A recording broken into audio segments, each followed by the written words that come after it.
नमस्कार, स्वागत है आप दर्शकों का। आप देख रहे हैं न्यूज़ 18 का डिजिटल प्लेटफॉर्म। मैं हूं आपके साथ रजनी चौबे।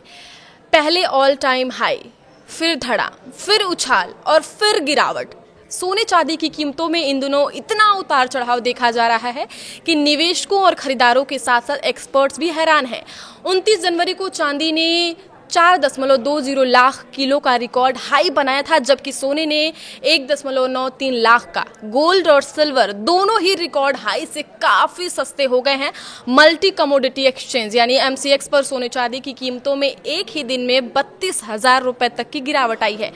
12 फरवरी को चांदी में करीब 10% की गिरावट देखी गई, जबकि सोने में करीब 3% की गिरावट आई। हालांकि शुक्रवार को एक बार फिर सोने चांदी के भाव चढ़ गए हैं। बीते 29 जनवरी को लाइफ टाइम हाई छूने के बाद सोना चांदी के दाम जो हैं वो काफ़ी गिर चुके हैं। सोने में करीब 41,000 रुपये की गिरावट है, जबकि चांदी के भाव 1.83 लाख रुपए तक गिर चुके हैं।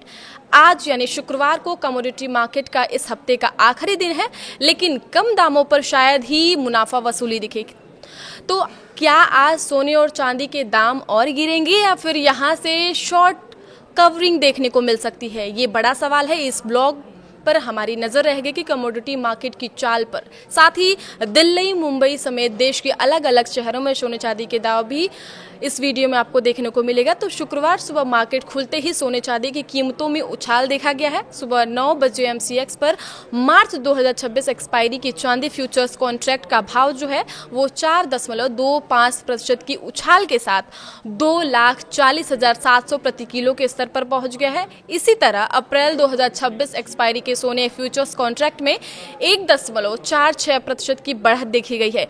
कीमत 1,54,303 प्रति 10 ग्राम हो गई है। अब सबकी नज़र शुक्रवार शाम को आने वाले अमेरिकी महंगाई की आंकड़ों USCP डाटा पर है। इन आंकड़ों से ये तय होगा कि सोने की अगली चाल ऊपर की ओर होगी या नीचे की ओर। बता दें कि सपोर्ट प्राइस वो भाव होता है जहां पहुंचने के बाद गिरावट थमने और खरीदारी बढ़ने की उम्मीद होती है, जबकि रेसिस्टेंस वो भाव होता है जहां पहुंचने के बाद बिकवाली बढ़ने और कीमत के और ऊपर जाने में मुश्किल हो सकती है। आगे की खबरों के लिए आप देखते रहिए न्यूज़ 18 का डिजिटल प्लेटफॉर्म। धन्यवाद।